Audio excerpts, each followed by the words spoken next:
A continuación, RTVC Noticias, emisión central.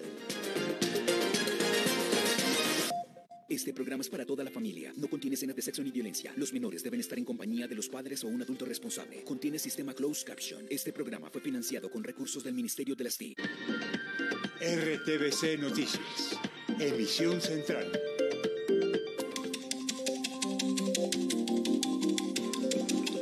Atención, reportan capturas de una banda de crimen organizado en Bogotá. Se trata de 10 integrantes de los llamados Los Maracuchos. Cuéntenos más detalles, Edwin Suárez, adelante, por favor.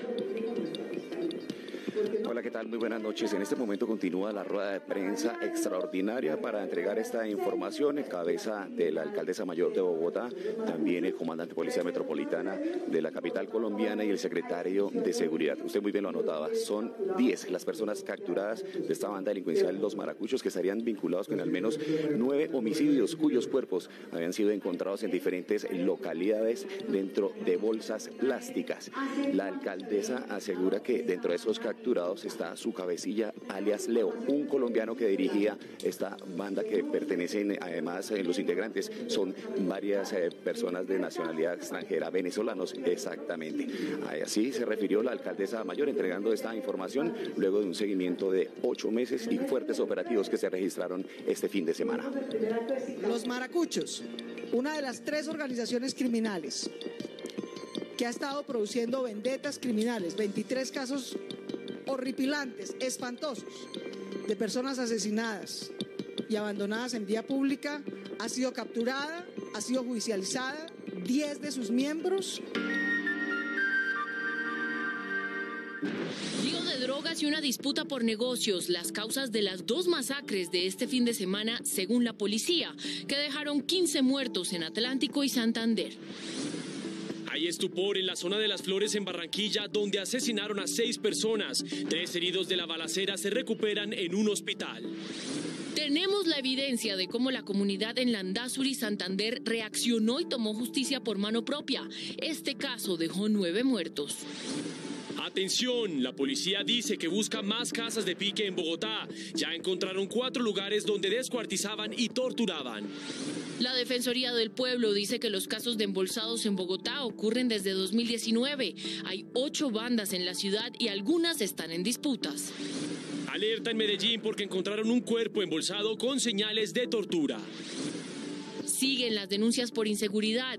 Dueños de restaurantes piden medidas para evitar los asaltos de atracadores. Continúa la audiencia al coronel Núñez, acusado de los 3 asesinatos en Chochó, Sucre. Procuraduría pide cárcel. Caso Mario Castaño, 2 implicados libres como parte de acuerdo judicial para colaborar con la justicia. Atentos porque es inminente el aumento en el precio de la gasolina. Los distribuidores piden que sea gradual. Tenemos reacciones en el Congreso. El senador Bolívar dice que el galón debería estar en 18.000 pesos. Gobierno lanzó propuesta para que baje el costo de la energía. Les explicamos cómo sería. Sigue la alerta en Medellín, evacuación en 137 apartamentos por riesgo de colapso. Hay 10 edificios con fallas en la ciudad. En el mundo les contamos cómo fue el homenaje hoy para la reina Isabel II. Mañana el cuerpo será llevado a Londres. Hay oportunidades, hay oferta de empleo en el IDU de Bogotá. Y en deportes todo sobre la fecha del fútbol. Los invictos cayeron. Millos, a pesar del rodillazo, sigue líder. Falleció el escritor Javier Marías. En Cultura lo recordamos. No sabemos hacer, por tanto, lo que hacía el hombre antiguo.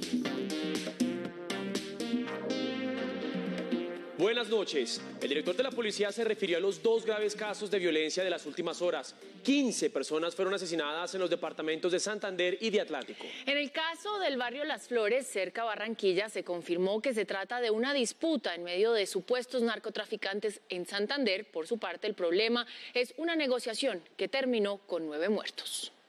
En el caso de Barranquilla, las autoridades buscan una camioneta de platón color blanca en la que habrían huido los victimarios. La policía anunció que enviará un grupo especial para investigar la masacre que está atribuida al Clan del Golfo. Vendetta del narcotráfico, la principal hipótesis. Esta droga era traficada por un grupo delincuencial que se la encargó a los costeños, Ante esa pérdida son citados estos jóvenes en este establecimiento de comercio abierto al público y proceden a atacarlos con proyectiles de arma de fuego. En el caso de Landazuri en Santander, donde 9 personas fueron asesinadas, las autoridades investigan si fue la venta de un cargamento de carbón el detonante de una disputa. Al parecer, los agresores tenían una deuda y citaron a su acreedor en el sitio donde lo atacaron. Hay una venta de un elemento que el producto del mismo trató de ser apropiado por unos jóvenes venezolanos y se presenta la agresión a los mismos, causándole la muerte a 4 de ellos. Entre las víctimas se encuentra un docente, su esposa y sus 2 hijos, al igual que los victimarios. La dirección de la policía explicó que en algunas capitales se pondrá en marcha la llegada de los grupos especiales que combaten el multicrimen. Vamos a revisar las novedades en estos casos con nuestros periodistas en las regiones. Las 6 víctimas en el caso de Barranquilla fueron atacadas a bala cuando se encontraban en un billar. 3 heridos de la balacera se recuperan en clínicas de la ciudad. Lucía Llanes, muy buenas noches. Cuéntenos lo que se sabe hasta ahora. Muy buenas noches. Pues este hecho violento tiene en vilo a las autoridades, pero también a los habitantes del barrio Las Flores. Este es un sector popular de la ciudad de Barranquilla y hoy sus esquinas alegres se han apagado y el temor invade al vecindario que hoy llora a sus familiares, sus amigos y sus conocidos. Nosotros pudimos conversar con parte de la familia de una de las víctimas. Ellos piden especialmente que no se le vincule con hechos delictivos hasta no tener pruebas. A solo 5 cuadras del establecimiento donde fueron asesinadas 6 personas vivía Henry Flores, una de las víctimas fatales del tiroteo que al parecer sería por una disputa entre bandas delincuenciales por un cargamento de droga. Mi hermano era una excelente persona, bondadosa, humilde, colaboradora, un gran amigo, hermano. Papá, esposo, era un ejemplo para muchos. Los allegados de Henry aseguran que nunca estuvo vinculado a hechos delictivos. Eso de que estaba en una banda es netamente falso. Henry desde muy pequeño siempre mostró un liderazgo tanto en su familia, digamos que a la mamá le tocaba trabajar, el papá murió cuando él también estaba pequeño. Las autoridades investigan si hay personas inocentes entre las víctimas. No obstante, uno de ellos tenía casa por cárcel por tráfico, fabricación y porte de estupefacientes. Algunos de ellos probablemente estaban aquí departiendo con amigos sin saber que estos iban a recibir un desenlace fatal. Esto obedece a una situación de pugna y posiblemente por hurto o apoderamiento de una cantidad de cocaína de propiedad del Clan del Golfo. Este ataque dejó también 3 personas heridas que continúan bajo pronóstico reservado. En el caso de Santander surgió una nueva hipótesis relacionada con una deuda en medio de una negociación. En este caso, analizado en Consejo de Seguridad, hay 9 muertos. Joana, buenas noches. ¿Y cuáles son los detalles de la investigación? Daniela y televidentes, muy buenas noches. También se conoció que estas personas habían tomado la decisión de incendiar la vivienda con los cuerpos de esta familia adentro porque pretendían hacer pasar este atroz crimen como que lo había ocasionado un grupo subversivo. Lo que ellos no contaban es que la empleada doméstica, que también se encontraba dentro de la vivienda una vez estaba prendida en llamas, había logrado huir del lugar y dar aviso a la comunidad. Subieron los que mataron al profesor y a la mujer y al hijo. Vienen aquí ya desde Rancho Pluma para arriba.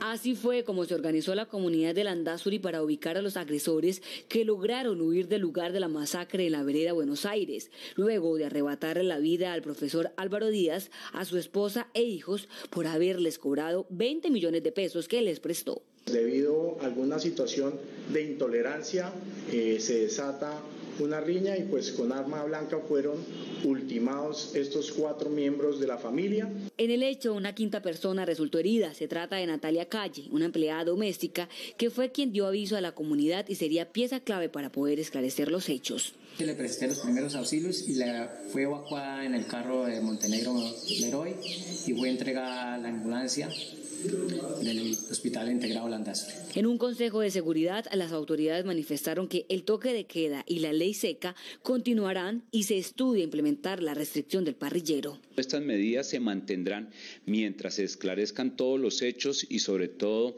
evitando que haya alguna situación de orden público. La comunidad de Landazuri le exigió al alcalde desalojar a la comunidad extranjera que vive en la localidad. Me están solicitando o no solicitando, están manifestando que están dándole tiempo a todos los venezolanos de ese sector pues para que despejen la zona. El gobernador le hizo un llamado al ministro de Defensa, Iván Velázquez, para realizar un consejo de seguridad departamental en Barrancabermeja. Volvemos con la noticia con la que iniciamos nuestra emisión. Capturados 10 integrantes de una peligrosa banda llamada Los Maracuchos. Volvemos a Bogotá con Edwin Suá. Edwin, adelante.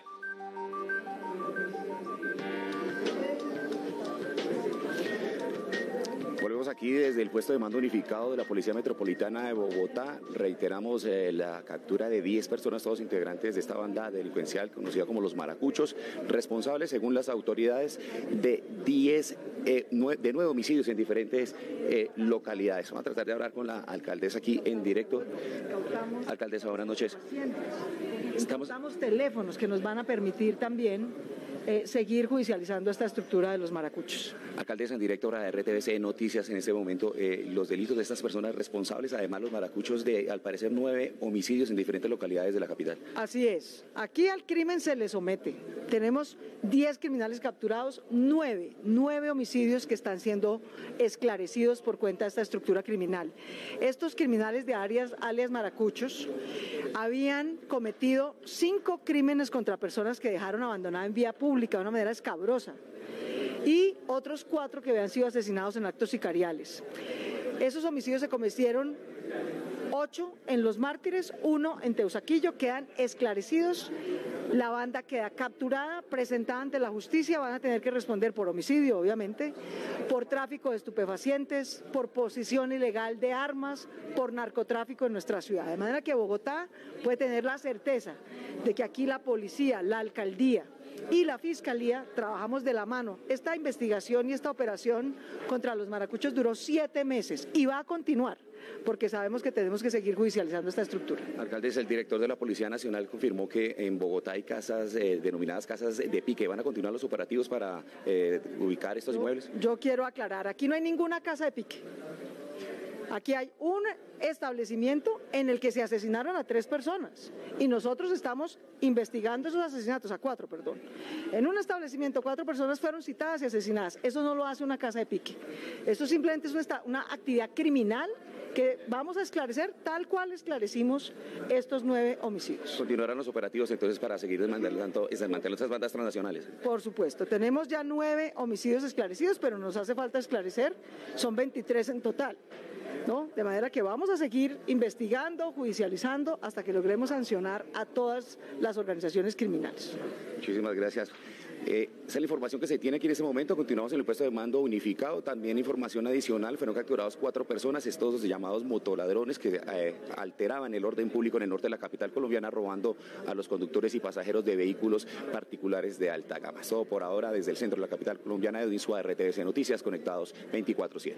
Muchas gracias, Edwin. Y las autoridades en Bogotá confirmaron que en la ciudad habría más de las llamadas casas de pique. En las próximas horas se llevarían a cabo nuevos operativos para ubicar inmuebles donde se han ejecutado asesinatos con extrema violencia. El comandante de la Policía Metropolitana de Bogotá confirmó que están cerca de encontrar más lugares en donde se realice la práctica de desmembramiento de cuerpos. Lo que estamos es corroborando toda la información y lo primero que indico es no entorpecer la actividad de investigación con una manifestación en este momento, pero sí poderles afirmar que ya tenemos ubicación exacta de algunos sitios que se han generado, donde se han generado estos hechos. Desde la Dirección General de la Policía se acaba de anunciar la creación de un grupo especial de intervención para contrarrestar las acciones multicrimen. Conformado por expertos investigadores de la Dirección de Investigación Criminal, la Dirección Antinarcótico, la Dirección Antisecuestro y hombres de inteligencia de la Dirección de Inteligencia Policial, quienes ya están desarrollando un trabajo coordinado con la Policía Metropolitana de Bogotá. Hasta el momento en Bogotá se ha realizado el allanamiento de 4 inmuebles en donde habrían asesinado, torturado y desmembrado a las víctimas encontradas dentro de bolsas en varias localidades de Bogotá. La primera en la localidad de La Candelaria, en el barrio San Bernardo, donde la comunidad denunció que habrían sacado 2 cuerpos embolsados sobre una carreta. La segunda en el barrio Amparo, localidad de Kennedy, conocida como la Casa del Terror. A este inmueble RTVC Noticias tuvo acceso. Encontramos varios tenis de las víctimas dentro de una cortina, una nevera en la que investigan el uso que le daban, cuerdas con las que amarraban a los torturados, rastros de sangre y una habitación con ropa y objetos personales que dejaron abandonados los victimarios huyendo de las autoridades. La tercera en el llamado Hotel Negro, barrio María Paz, localidad de Kennedy. Obtuvimos videos exclusivos en los que se evidencia prácticas de santería, varios machetes, coches de bebé en donde ocultaban estupefacientes y armas blancas y además manchas de sangre. Y la cuarta en el barrio La Esperanza, localidad Chapinero, donde RTVC Noticias conoció estos videos donde los agentes del CTI realizan allanamientos encontrando varias partes de cuerpos humanos. Las disputas por el mercado ilegal de la droga en Bogotá dejan a la fecha 243 casos de sicariato y 33 embolsados. La Defensoría del Pueblo advirtió hoy que el Tren de Aragua estaría actuando en complicidad con las disidencias de las FARC y que hay al menos 8 grupos que operan y algunos están en disputa. Como las disidencias de la FARC, el ELN, las autodefensas gaitanistas, Clan del Golfo, hasta estructuras criminales como el Tren de Aragua, los Pascuales, los Boyacos, los Pereiranos y los Paisas, entre otros. Estos son los principales grupos guerrilleros y criminales que hacen presencia en Bogotá y quienes se disputan a sangre y fuego el control del mercado de la droga. Serían los responsables de los 33 cuerpos embolsados y 243 casos de sicariato registrados en estos primeros 8 meses en la capital. Pero el problema de los embolsados no es de este año. La Defensoría del Pueblo dice que en 2019 notificó a la alcaldía de los macabros homicidios, donde se advertía la aparición de cuerpos desmembrados en bolsas de basura. Tal y como se evidencia en este documento de 2019. Desmembramiento de los cuerpos de personas asesinadas, torturas y ejecuciones públicas. Advierte el organismo que el Frente 33 de las disidencias de las FARC delinque en conjunto o alianza con el Tren de Aragua en Bogotá. La Defensoría señala que estas 15 localidades están en riesgo, según 3 alertas tempranas vigentes en la ciudad. Uno de estos casos de cuerpos en bolsa se presentó en las últimas horas en Medellín, y es que encontraron un cuerpo con señales de tortura en el sector del Poblado. El hombre estaba atado de pies y de manos. El cuerpo fue encontrado envuelto en bolsas plásticas en esta zona boscosa del barrio Castropol, comuna 14 en el Poblado. La comunidad del sector manifiesta sentirse preocupada por estos hechos. Lo cual es preocupante desde todo punto de vista para la seguridad de nosotros mismos aquí en la ciudad y en los alrededores. Que estén matando tanta gente en envoltorios, en fin, de todas las formas posibles y por haber. Las autoridades de la ciudad adelantan las labores de identificación del cuerpo. Todo apunta a que la muerte fue una represalia entre grupos delincuenciales. Creemos que puede tratarse de un mensaje que estaban tratando de enviar. Nosotros tenemos para todos los homicidios en Medellín una recompensa de 40 millones de pesos. Quien tenga información sobre este caso. Durante los primeros 12 días de septiembre ya son 10 las personas asesinadas en Medellín. Y además de los casos de cuerpos en bolsas, en Bogotá preocupan los casos de inseguridad. En el barrio La Soledad atracaron a 30 comensales. Los dueños de restaurantes piden medidas de seguridad. A las 9:53 de la noche entraron 5 delincuentes amenazando con armas de fuego a comensales de este restaurante, mientras los obligan a entrarse más en el establecimiento para no levantar sospechas. 6 sujetos fuertemente armados ingresaron al restaurante y atracaron a las personas que se encontraban departiendo acá. Se hurtaron joyas, hurtaron relojes, hurtaron dinero, celulares. En esta cámara se evidencia el pánico para los clientes de este restaurante mientras la banda delincuencial les apunta con armas de fuego en la cabeza. Algunos hombres protegieron mujeres mientras entregaron sus pertenencias. Otros se cubren y ruegan para que se lleven sus cosas, pero no les quiten la vida. El restaurante del lado también tuvo víctimas. Entraron 5 personas armadas, tenían armas de fuego, claro que sí, y atracaron a los clientes. Las autoridades aseguran que con los videos adelantan investigaciones. En este otro video se ve cómo huyen del lugar después del masivo hurto a los 2 restaurantes. En ese sentido estamos no solamente corroborando la información de la denuncia de las víctimas del hurto, del dueño del establecimiento, sino también haciendo una revisión integral de las cámaras de seguridad. Según cifras de la Secretaría de Seguridad, al día atracan 23 establecimientos en las diferentes localidades de la ciudad. Y hoy continuó la audiencia del coronel Benjamín Núñez, acusado del asesinato de 3 jóvenes en Chochó, Sucre. La Procuraduría solicitó que sea enviado a prisión. Nadie puede hacer justicia por sus propias manos. Aquí este es el mensaje. Este mensaje, ¿qué genera este mensaje? Violencia. Genera violencia en Colombia. Pierde credibilidad la institución como tal. El pronunciamiento de la delegada del Ministerio Público fue contundente al pedir que Benjamín Núñez, coronel retirado de la institución por deshonra, sea enviado a la cárcel. Que esta persona se sube en ese platón y no era para socorrerlo ni para prestarle primeros auxilios, pues no, sí logró su cometido y fue ultimarlos a quemarropa a estos 3 jóvenes indefensos. Ninguna persona detenida puede morir en esa circunstancia por manos de la Policía Nacional ni de nadie en Colombia.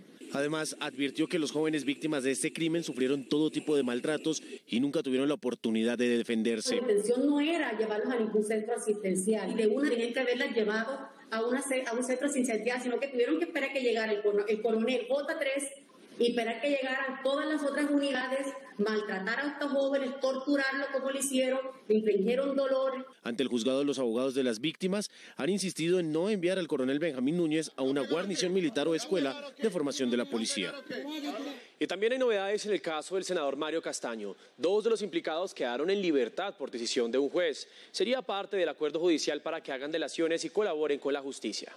Informaron de la decisión después de que los 2 procesados firmaron un principio de oportunidad con la Fiscalía que implica que colaboren con la justicia. Sin embargo, tanto Santiago Castaño como Nova Lorena Cañón seguirán vinculados al proceso por los delitos de interés indebido en la celebración de contratos y peculado. En los próximos días le imputarán el peculado. Según las investigaciones, Castaño y Cañón habrían ayudado al exsenador Mario Castaño con la red de corrupción que buscó quedarse con la contratación pública en varios municipios a cambio de coimas. Nova Lorena era el enlace entre la red y algunos ministerios y otras entidades del gobierno. Ella fue capturada el 4 de marzo junto a otras 9 personas. Desde entonces han capturado 30 implicados, entre los que están varios alcaldes y funcionarios públicos. Mario Castaño está preso en la cárcel La Picota en Bogotá. Lo investigan por concierto para delinquir agravado, interés indebido en celebración de contratos, peculado por apropiación, estafa agravada y concusión. En Huila fueron asesinados 2 líderes comunales. Al parecer, a uno de ellos lo mataron por venganza. Las autoridades investigan ambos casos. Paola Sarabia, periodista de la Radio Nacional, nos cuenta más.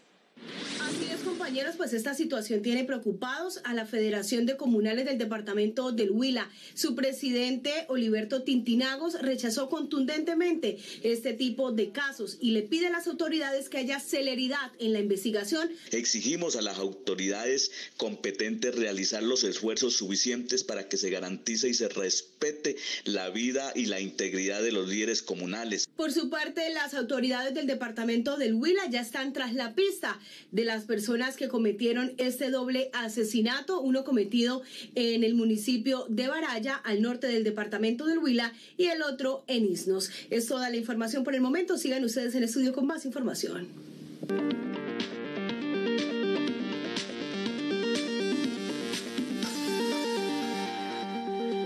Ante los anuncios sobre el aumento del precio de la gasolina, el gremio distribuidor dijo que, aunque es necesario, debería ser gradual para evitar un desastre en el bolsillo de la gente.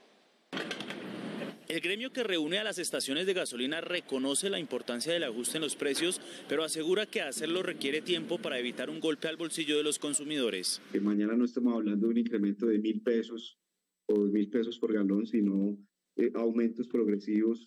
Que de acuerdo con la fórmula que se venía manejando era del 2%. Hoy el precio promedio por galón de gasolina es de 9.180 pesos. De llegar a subir, ambos podrían superar los 10.000 pesos. Los transportadores se declaran los mayores afectados y piden que el anuncio sea reconsiderado. No podemos aceptarlo. Yo consideraría que no hay que descartar una protesta pacífica de nosotros, ¿sí? Y de todo el sector de transporte. Entonces, eso lo miraremos en el camino, pero esperamos agotar todas las instancias de diálogo. El parque automotor de Colombia suma 17,6 millones de unidades, de las cuales 10,7 millones son motos y 6,9 millones vehículos entre particulares, taxis, buses y camiones. Los gremios pedirán reuniones con el gobierno para buscar soluciones al tema. Consultamos un experto que coincide con la tesis de que es necesaria un alza por cuenta de la crisis en el fondo de precios. La gente, por supuesto, está preocupada. En Colombia existe un fondo de estabilización de precios a los combustibles que permite no incrementar el precio cada mes, pero ha generado una deuda de 35 billones de pesos. Yo creo que el país debería aprovechar este momento y revisar su política de precios internos de combustibles, atándolos a Ecopetrol, de tal manera que la petrolera pueda obtener unas rentas, pueda obtener una utilidad y que la economía de los hogares no sufra. El precio de la gasolina se fija por medio del precio internacional del petróleo. En otros países, en Colombia ya comenzó la discusión de aumentar el precio para evitar que la deuda siga subiendo. Pasar de alrededor de 9.500 pesos, que es lo que está costando hoy, a cerca de 20.000 pesos. En las calles los ciudadanos están preocupados. Cada día más caro y en este país todo más caro, peaje, gasolina. A veces me toca echar 10.000 pesitos, pero es muy poquito lo que rinde, ¿ves? Actualmente son destinados alrededor de 20 o 25 billones de pesos al año en subsidios de los precios de los combustibles. El anuncio de que subirá el precio de la gasolina generó reacciones en el Congreso de la República. El senador Gustavo Bolívar dijo que el precio debería estar al doble de lo que está hoy. El senador Gustavo Bolívar cree que el galón de gasolina en Colombia debería costar 18.000 pesos. El gobierno Duque no asumió ese costo electoral, yo creo que fue por eso, y entonces lo mantuvo a unos niveles muy inferiores que hoy nos convierten en la tercera gasolina más barata de Latinoamérica. El bajo precio beneficia al narcotráfico, según Bolívar. Para producir los 1.218 toneladas de cocaína que produce Colombia se necesitan 520 millones de litros de gasolina. El gran problema, según los liberales, es el fondo que está en rojo. Tener un desfase muy grande hoy en el financiamiento del Fondo de Estabilización de la Gasolina. Para el presidente de la Cámara es importante generar mecanismos de compensación y que el aumento sea gradual. De la manera más progresiva posible, que no sea de un solo golpe, por decirlo de otra manera, que tenga en cuenta también criterios diferenciales. Los impactos en la canasta básica familiar preocupan. Y subir la gasolina corriente va a tener un impacto en todos los hogares. Las bancadas de gobierno consultarán el tema con el Ejecutivo. El gobierno propuso cambiar la fórmula que determina los precios de la energía y anunciará la nueva medición este viernes. De no aplicarla, advirtió, las tarifas seguirán subiendo inclusive 30% más. La advertencia del Ministerio de Minas es que si no hay intervención de tarifas, el precio del kilovatio de energía pasaría de los 690 pesos que en promedio pagan hoy los usuarios a 1.000 pesos. Tenemos un alza del 14,6% en lo que va corrido del año, lo cual podría querer decir que hasta final del año tendríamos definitivamente un valor de kilovatio hora que podría estar rondando los 1.000 pesos, lo cual es absolutamente indeseable. Para resolver el problema, el gobierno propuso cambiar la fórmula para que la tarifa no suba proporcionalmente al índice de precios al productor IPP. Ese índice debe ser modificado y lo hemos pensado en dos momentos su modificación. En el mediano plazo creemos que es urgente que se diseñe un indicador específico para el sector eléctrico colombiano. Con este cambio se espera que las tarifas comiencen a bajar a partir de la segunda semana de noviembre. Ella no sale inmediatamente, ella por los procedimientos que sigue el sector mismo, que siempre ha sido así, el reflejo se puede dar 2 meses después de que se haga la modificación. Los recursos para el presupuesto del próximo año también serían afectados de no haber modificaciones. Pues eso termina generando una carga fiscal que en el presupuesto general de la Nación de 2023 asciende a 3 billones de pesos. Las sesiones entre gobierno, empresas generadoras y autoridades para llegar a un pacto continuarán esta semana. Y previo a este debate, la ministra de Minas, Irene Vélez, recibió una recomendación del presidente de la Comisión Quinta del Senado, Inti Asprilla, porque inició su intervención leyendo y la ley impide que esto ocurra en el Congreso. La gestión de los recursos estratégicos, mineros, petroleros y de gas, y el acceso y costo. ¿Cómo? No, simplemente, señora ministra, proceda a su intervención. Hay que tener, digamos, cuidado para no dar la impresión de estar leyendo. Está prohibido por la ley quinta, pero pues continúe su intervención. Vale, no sabía, entonces voy a simplemente guiarme. Tenemos entonces también nuestra intervención no es solo sobre servicios públicos, sino también sobre combustibles fósiles. Por riesgo de colapso, los vecinos del edificio Continental Towers en Medellín tuvieron que evacuar 137 apartamentos. En la ciudad hay otros 10 edificios con fallas estructurales. Ismael Tobón, buenas noches y adelante con la información. Hola Daniela, muy buenas noches. Mire, hay que recordar que en octubre del año 2013 se descendió la torre 6 del edificio Space. A partir de ahí empezó a conocerse una serie de edificios con fallas estructurales en la capital antioqueña. Por eso el alcalde de Medellín, Daniel Quintero, ha anunciado que se van a entablar unos procesos legales en contra de las empresas constructoras porque según él son quienes deben de responder. El último hecho más reciente ocurrió en el edificio Interclub, donde 137 apartamentos tuvieron que ser evacuados por el peligro inminente que representa la unidad residencial Continental Towers. Con maletas, bolsas y ropa en mano evacuaron los 297 residentes del edificio Interclub, luego de que la alcaldía de Medellín ordenara desalojar los apartamentos por el peligro que representan las torres del Continental Tower. Creemos en la alcaldía y creemos que nos van a cumplir, en los periodos que nos han dicho que son entre 1 y 2 meses para poder, con los estudios que arroje este edificio, que sí se puede implosionar. Los propietarios del Continental Towers piden una pronta solución. Nosotros estamos, como te digo, sin un apartamento y con una cantidad de deudas y con una cantidad de demandas que ya no sabemos qué hacer.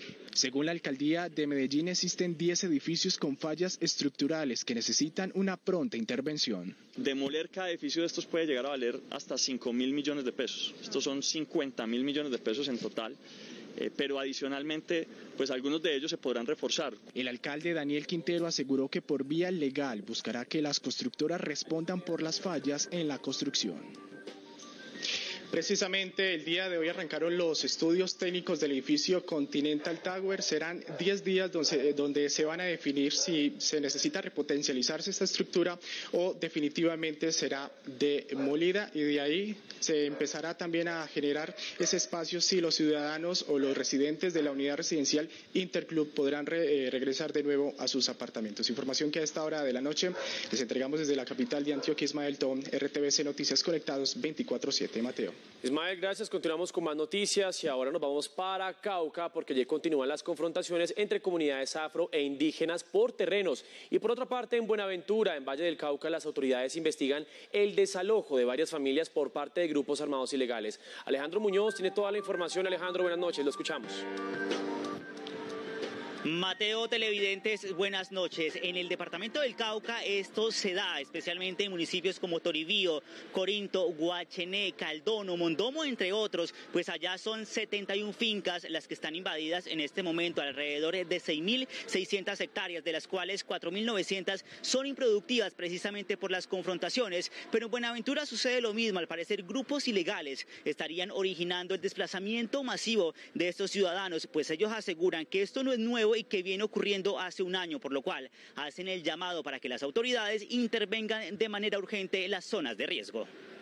Siguen las confrontaciones por la ocupación de tierras entre indígenas y comunidades afro en el norte del Cauca. Llegan a agredir a la comunidad, a los trabajadores que han estado en los predios trabajando con armas de fuego, amenazarlos y a decirles que salgan de allí porque esta tierra le pertenece a ellos. Estos enfrentamientos afectan al sector comercial, ya que cerca de 6.000 lugareños se quedaron sin empleo, pues prefieren quedarse a proteger sus terrenos. Los afectados y los enfrentamientos son con propios de la zona, colonos y por supuesto agricultores que tienen entre 1 y 4 hectáreas. Este conflicto también toma forma en el corregimiento de Zaragoza en Buenaventura. Al parecer, grupos criminales estarían apropiándose de los terrenos para desarrollar actividades de minería ilegal. O la gente que ha sido extorsionada o amenazada no hace las denuncias por miedo.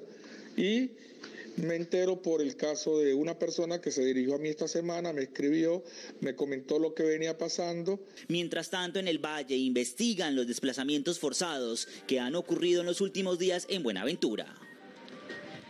En otras informaciones, en la carrera 119 con calle 60, esto en el sur de Cali, por el sector de Bochalema, se reporta un incendio forestal. A esta hora, unidades del Cuerpo de Bomberos Voluntarios de la ciudad están en el sitio para apagar las llamas, pues no han entregado el reporte oficial de qué lo que sucedió, pero estaremos atentos a la información que se entregue de manera oficial por parte de los bomberos. Con esta información regresamos a estudio. Alejandro Muñoz, RTVC Noticias, conectados 24/7. Muchísimas gracias. Y en Nariño las autoridades lanzaron 14 alertas tempranas por posibles vulneraciones de derechos humanos por la presencia de grupos armados ilegales en el departamento. Más información con John Néstor Vivas, periodista de la Radio Nacional.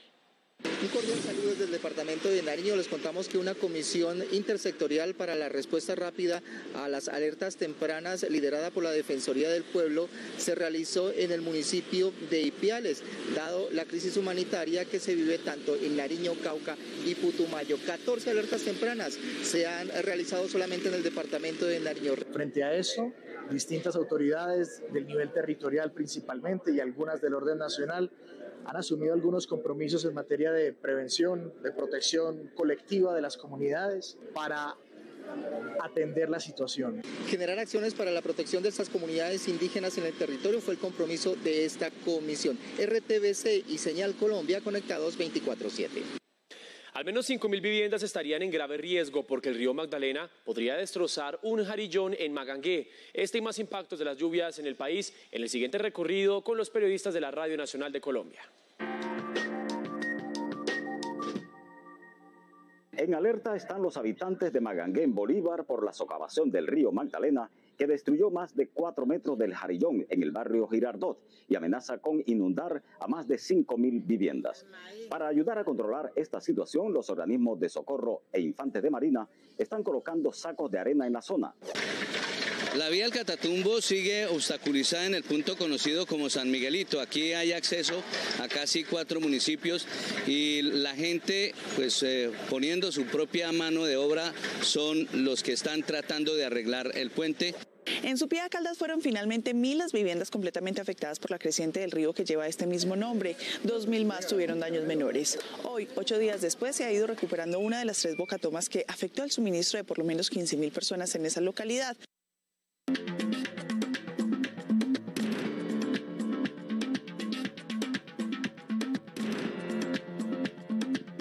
Hablamos de los acontecimientos en el mundo en RTVC Noticias. Miles de escoceses dieron hoy el último adiós a la reina Isabel II con una capilla ardiente en la Catedral de Edimburgo. El rey Carlos III y sus hermanos Ana, Andrés y Eduardo participaron en el cortejo fúnebre. Los restos de la soberana serán trasladados mañana a Londres.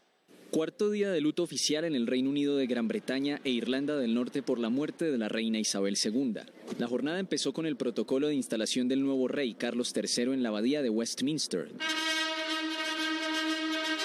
donde el monarca se dirigió por primera vez al Parlamento en Londres. Al presentarme hoy ante ustedes, no puedo evitar sentir el peso de la historia que nos rodea. Minutos después, el rey y la reina consorte Camila volaron a Edimburgo para participar del cortejo fúnebre en la capital escocesa. Miles de personas se dieron cita a las afueras de la Catedral Gótica de St. Giles, en la avenida Royal Mile, para captar el paso del féretro de la monarca que reinó durante 70 años. Quería venir hoy por respeto, pero también para ser parte de algo que no volveremos a ver en nuestras vidas, en términos del fallecimiento de la reina. Fue muy agradable ver al rey también hoy. El rey Carlos III y sus hermanos Ana, Andrés y Eduardo, los 4 hijos de Isabel II, participaron del servicio religioso antes de que se instalara la capilla ardiente para que los escoceses le den el último adiós a la reina. El rey Carlos III se dirigió después al Parlamento escocés para expresar su agradecimiento por todo lo que Escocia le ha dado. Los restos mortales de Isabel II permanecerán en la Catedral de Edimburgo hasta la tarde del martes y luego serán llevados a Londres en un avión militar. Allí habrá varios días de homenaje popular y finalizará con el funeral de Estado, que se llevará a cabo el lunes 19 de septiembre.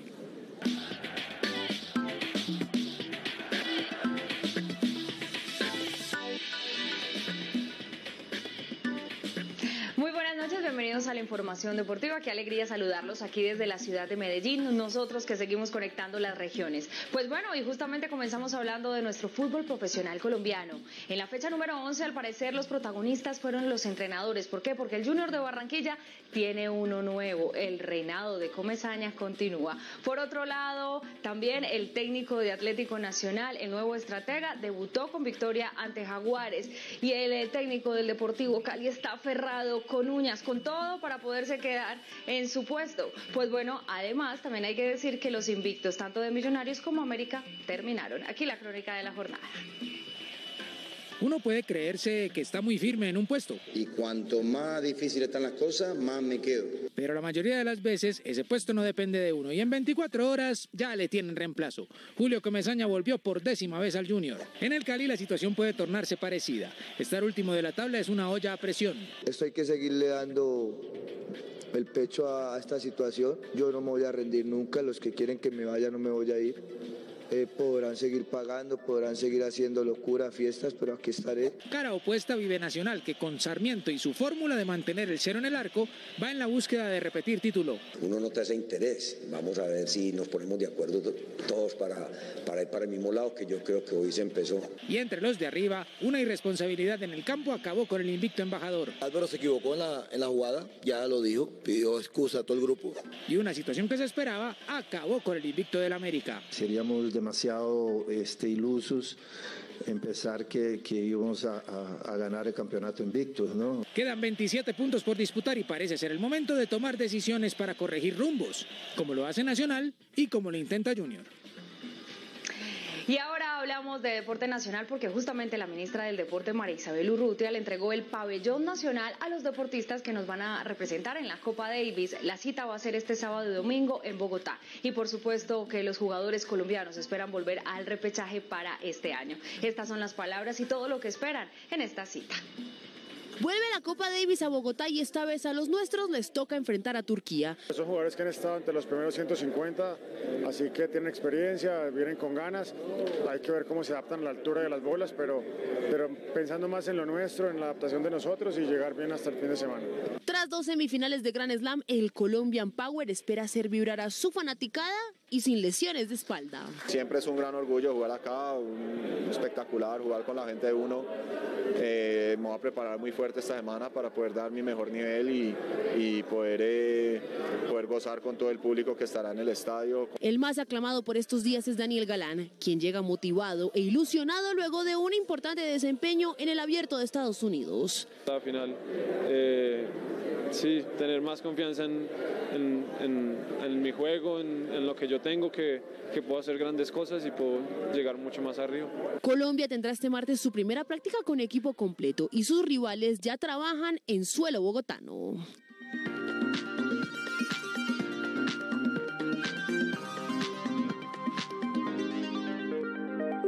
Bienvenidos a las noticias culturales. Yo les cuento con mucha tristeza que falleció el escritor español Javier Marías, uno de los más importantes de la lengua castellana. Le dio COVID, el COVID se volvió neumonía y la neumonía finalmente le causó la muerte ayer en la mañana. Javier Marías nació en 1951, viene de una familia de humanistas. El papá era el filósofo Julián Marías, muy reconocido en Europa. La mamá era traductora y docente. Los hermanos, uno era músico, otro era crítico de cine y el otro era historiador, así que arte había por todas partes en esa casa. Fue profesor de la Universidad Complutense de Madrid y además fue miembro de la Real Academia de la Lengua. Les tengo acá un fragmento del discurso del día en que se posesionó. Vean esto. No sé cuál es el criterio que los lleva a ustedes a admitir en el seno de su digna institución a algunos novelistas. En realidad se me hace difícil entender que admitan a cualquier novelista. También tenía una relación bien particular con la literatura. Decía que él era escritor para salvarse de tener jefe y de cumplir horarios. Así que hoy les traigo 4 libros para recordar a Javier Marías. El primero se llama Los dominios del lobo y lo escribió cuando tenía 19 años. Estaba quedándose en el apartamento de un tío suyo en París mientras trabajaba en unas traducciones de Drácula. Lo escribió siempre por las mañanas, no porque se acostara tarde, sino porque madrugaba mucho. Y el libro cuenta la historia de una familia estadounidense que comienza a desintegrarse. Y en ese proceso les pasan una infinidad de cosas. Cada una de esas cosas está narrada en un estilo y en un lenguaje diferente. Una es un melodrama, otro es una persecución policial, otro es un thriller, todo siguiendo lo que estaba de moda en el cine hollywoodense de esa época. El segundo se llama Tu rostro mañana y es la historia de su papá, Julián Marías, que era discípulo de Ortega y Gasset y que además era republicano en un régimen franquista en España, así que era perseguido. De hecho, era profesor en la universidad y le dijeron, mire, si usted no se vuelve franquista no puede dictar clases, así Así que a este señor no le quedó otra solución que comenzar a dictar clases fuera de España. Comenzó a viajar a Estados Unidos por temporadas y varias veces Javier Marías lo acompañó. El tercero se llama Los enamoramientos y es uno de los libros que a mí más me gusta porque no habla del amor o de estar enamorado, sino del enamoramiento. Miren lo que dice Javier Marías sobre el enamoramiento. La gente es mejor, que la gente está contenta, que la gente es más generosa, que la gente, en fin, incluso esas frases tan horribles de se saca lo mejor de uno mismo. Es la historia de María. María abre un periódico y se encuentra con una noticia de un hombre al que mataron a cuchilladas y aparece la foto y se enamora de él. Nunca lo ha visto y esa es la historia. Con ese libro se ganó el Premio Nacional, pero lo declinó porque dijo que no quería que su literatura estuviera vinculada a la política. Este es un premio estatal. Dijo que no lo quería, no lo recibió y como dato curioso les cuento que habían 20.000 euros de por medio. Y el último libro que les quiero recomendar para recordar a Javier Marías se llama Será buena persona el cocinero y es una compilación de todos los artículos de opinión que escribió para el periódico El País. Todos los domingos tenía una columna en la que se quejaba de todo, del cine, del fútbol, de la gente, del clima, con mucha elegancia, con mucho sarcasmo, con mucho humor, que eran absolutamente bien acogidas en el público. Como dato curioso les cuento, primero que escribió más de 900 y segunda que siempre lo hizo en máquina porque no quería utilizar ningún instrumento tecnológico, así que las enviaba por fax. Y cuando el periódico le dijo, vea Javier, es que ya no usamos fax, su máxima concesión fue tomarles fotos con el celular y enviar ese texto hecho en máquina por WhatsApp. Y como un bonus final les dejo un libro que es mi libro favorito, que se llama Corazón tan blanco. Yo solamente me sé los comienzos de dos libros. Uno, el de 100 años de soledad, que creo que se sabe todo el mundo, muchos años después frente al pelotón de fusilamiento, etc. Y este de Corazón tan blanco que dice, no he querido saber, pero he sabido.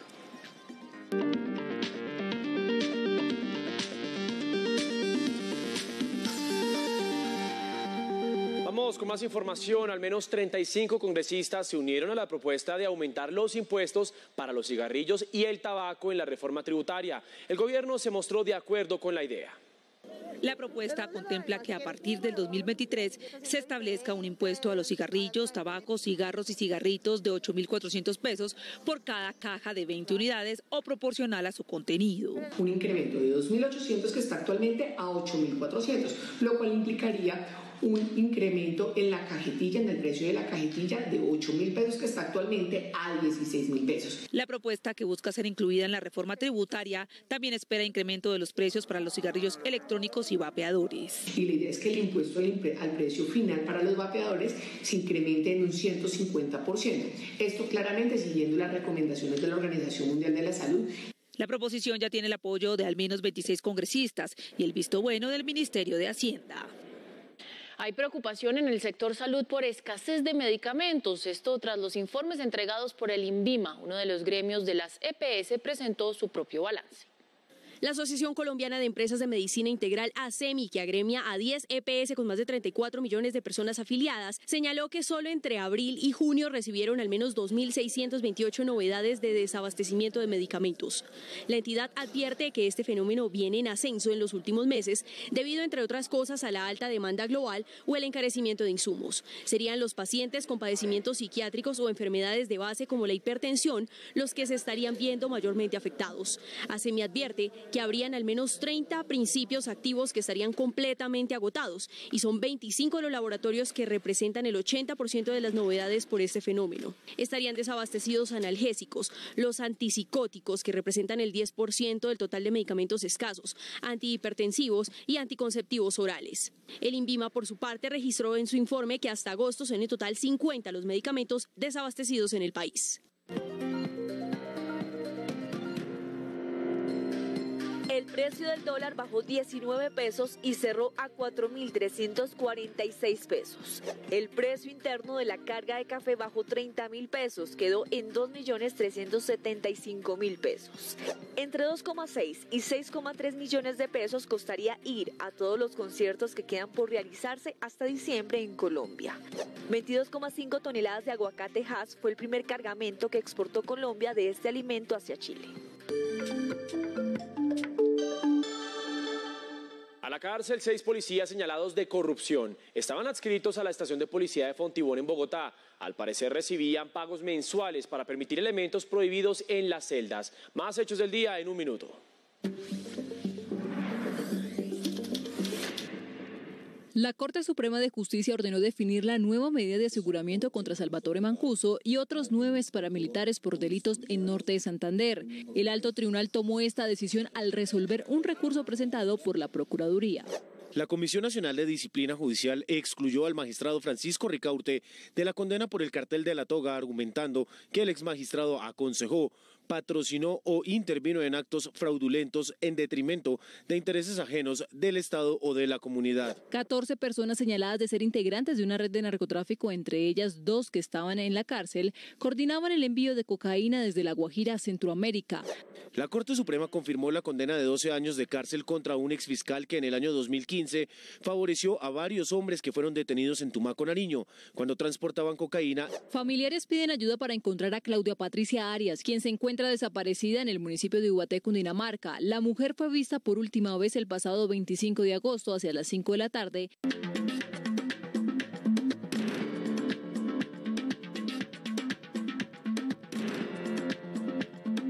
Actualizamos la información internacional. Ucrania celebra lo que llama avances significativos en su contraofensiva de recuperación de territorios. Entre tanto, la figura de Vladimir Putin en su país se estaría debilitando. Cada centímetro, cada milimétrica porción cuenta cuando se trata de contarle al mundo que la contraofensiva ha sido exitosa. Ucrania se concentra en la retoma de cuanta aldea y cuanto rincón permite su impulso militar. A los 3.000 kilómetros cuadrados se sumarían 500 más, ya de nuevo bajo su control. Los ucranianos saben muy bien que están en tiempo muy positivo, entre finales de verano y otoño, y que en invierno será mucho más complicado. Una vez más, la situación política nunca será tan favorable para Ucrania como ahora. Mientras Naciones Unidas condena el proceder de Moscú al intimidar a aquellos que se oponen a su guerra en Ucrania, en las entrañas de Rusia, el apoyo a Vladimir Putin no sería tan sólido. Bajo el rótulo de alta traición por invadir a su vecina, se impulsaría una aparente carta pidiendo su dimisión, firmada por concejales de Moscú y San Petersburgo. He visto señales de que Ucrania y Rusia están interesados en el acuerdo de no atacar. Crear una zona de seguridad alrededor de la planta nuclear más grande de Europa en Ucrania estaría cerca, según el organismo de control atómico de la ONU, y con ello se sumaría al viraje que está teniendo la guerra de la que todos hablan. La lucha contra el VIH, la tuberculosis y la malaria salvó 50 millones de vidas en estas 2 últimas décadas, según el Fondo Mundial, que reclama 18.000 millones de dólares para salvar a 20 millones más de personas. Más noticias del mundo a continuación. El secretario de Estado de Estados Unidos, Antony Blinken, se reunió con su homólogo mexicano, Marcelo Ebrard, y reconoció el apoyo de México en la lucha contra el narcotráfico. Los cancilleres también conversaron sobre el tráfico transfronterizo de fentanilo y el flujo de migrantes hacia territorio estadounidense. Un cohete no tripulado de Blue Origin, la compañía espacial de Jeff Bezos, se estrelló poco después del despegue en el occidente de Texas, Estados Unidos. Un minuto después del despegue, la cápsula activó sus motores de emergencia y logró separarse del lanzador principal a toda velocidad. El accidente no dejó heridos. La esclavitud moderna aumentó en el mundo en los últimos años. Cerca de 50 millones de personas estuvieron obligadas el año pasado a trabajar o a contraer matrimonio en contra de su voluntad, según el último informe publicado por la Organización Internacional del Trabajo. La pandemia del COVID-19 impulsó esta tendencia. El miércoles Suecia conocerá al ganador de las elecciones legislativas del domingo, que tuvieron resultados muy ajustados y dejaron a la derecha y la extrema derecha bien posicionadas para conquistar el poder. Si se confirman los resultados parciales, la izquierda dejaría el poder tras 8 años gobernando el país nórdico. Y llegamos a oportunidades. Atentos porque el Instituto de Desarrollo Urbano de Bogotá abrió vacantes de empleo en diferentes áreas y aquí les contamos cómo pueden aplicar. En oportunidades de trabajo, vaya a su correo electrónico de Gmail y envíe un mensaje a puntoiduave68tramo4@gmail.com. Dirección de mensajería donde se recibirán las hojas de vida de ayudantes de obra, auxiliares de tráfico, brigadistas de orden y aseo, entre otros. Tenga presente que el trabajo es para la obra de la Avenida 68. Atentos, si desean postular, deben vivir en localidades como Fontibón, Teusaquillo y Puente Aranda. Y mucho mucho ojo. También pueden entregar su hoja de vida en la oficina ubicada en la calle 17, número 65B 74. Y muy importante, recuerde que si quiere seguir informado 24/7, nos encuentra en todas nuestras redes sociales como RTVC Noticias.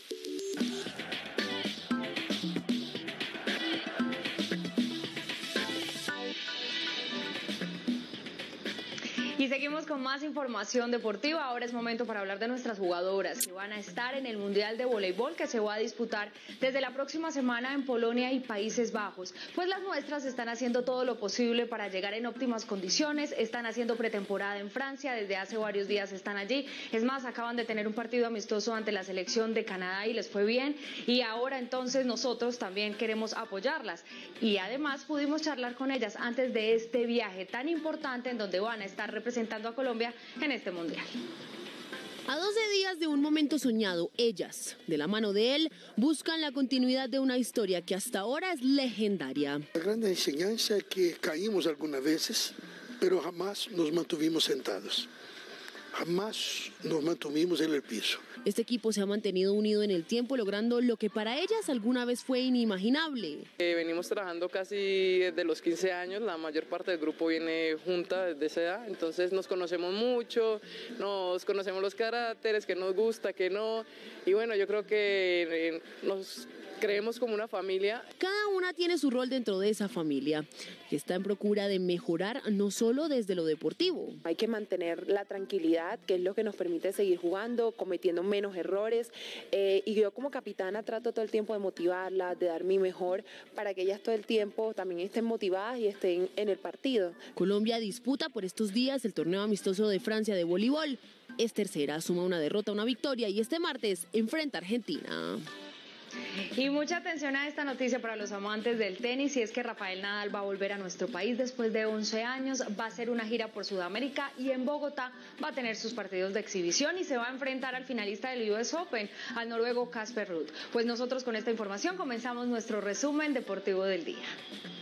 El diario británico Daily Mail reveló más pruebas del caso Byron Castillo que podrían perjudicar a la selección de Ecuador. En un audio filtrado por el medio inglés se oye la voz del defensa diciendo que vivía en Tumaco y que su verdadero nombre no es Byron David, sino Byron Javier. Jugábamos, cruzamos la frontera, pues el equipo que nosotros teníamos, porque cruzan los equipos de ahí de Tumaco a San Lorenzo.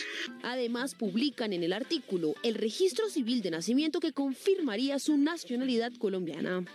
La ciclista Paula Patiño del Movistar Team logró su primer podio en Europa en una carrera por etapas, pues fue tercera de la clasificación general del Tour de l'Ardèche. Se logró un resultado que me llena de mucha más confianza y mucha más motivación para el siguiente reto que se viene. El surfista colombiano Freddy Marimón logró la medalla de oro en la categoría junior y el bronce en la categoría mayores del US Open de surf adaptado que se disputó en California, Estados Unidos.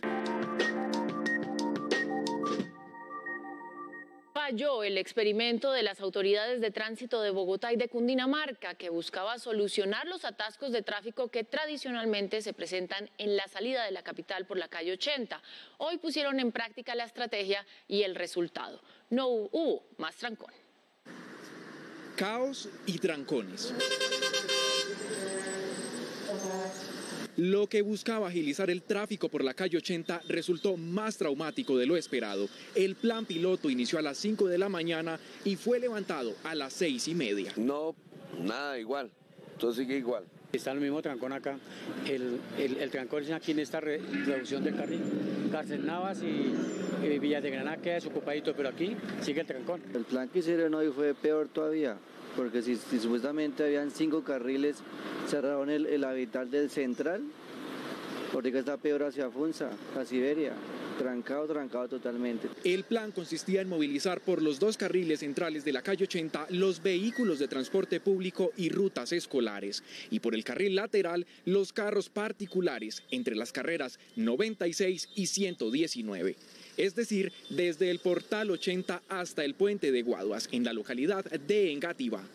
El experimento, al parecer, tampoco contó con la suficiente divulgación. Peor está el día de hoy que cualquiera, yo bajo todos los días por acá, Hoy está peor el tráfico. Si usted ve, está trancado desde más atrás del portal de la 80. Tanto la Secretaría de Movilidad del Distrito como la del Departamento no se han pronunciado sobre este hecho. Aún no se sabe si el plan se mantendrá mañana o si por el contrario se levantará definitivamente.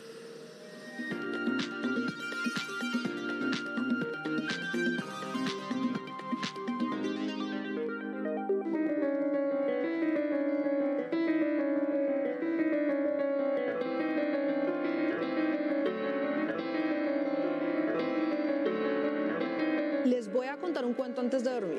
Había una vez 3 hermanas que querían casarse con el zar Saltán.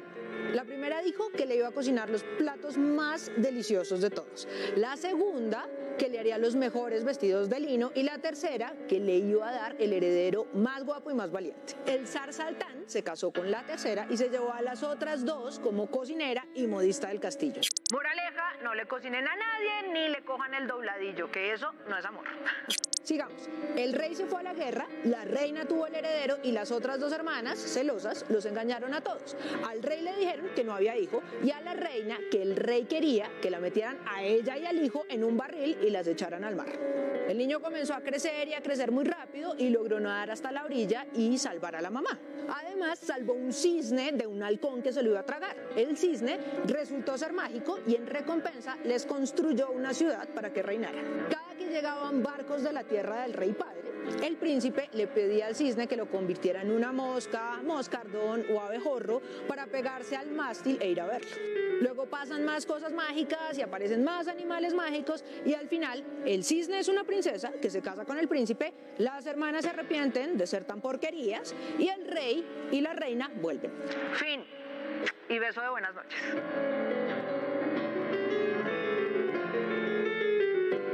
Hablemos del cuento. En realidad es un poema ruso de 1831 que escribió Alexander Pushkin y que después, en 1900, Nikolai Rimsky-Korsakov convirtió en una ópera de 4 actos.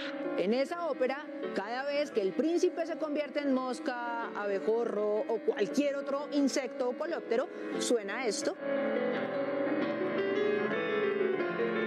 que en inglés se llama Flight of the Bumblebee y que en español es traducido como vuelo del moscardón o vuelo del abejorro.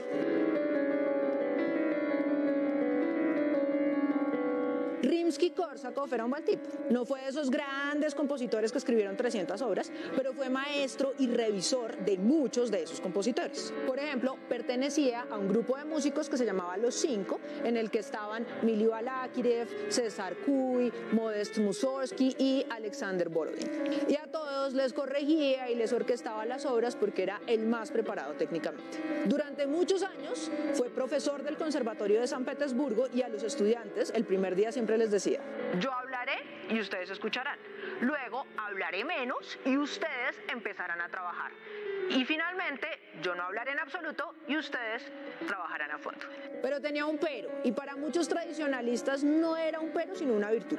No apoyaba los movimientos modernistas del arte, le parecían terribles las obras de Debussy y de Richard Strauss, porque ya no querían seguir las reglas de la academia sino probar cosas nuevas. Yo soy Laura Galindo M y esto es Un Cuento para Contar de Señal Clásica y RTBC Noticias.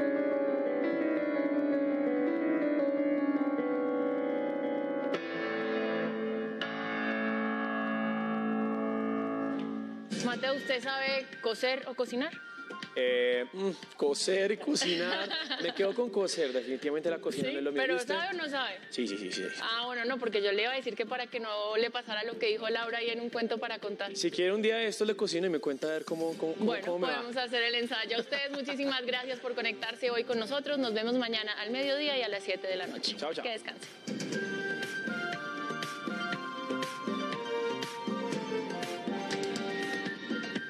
RTBC Noticias, emisión central.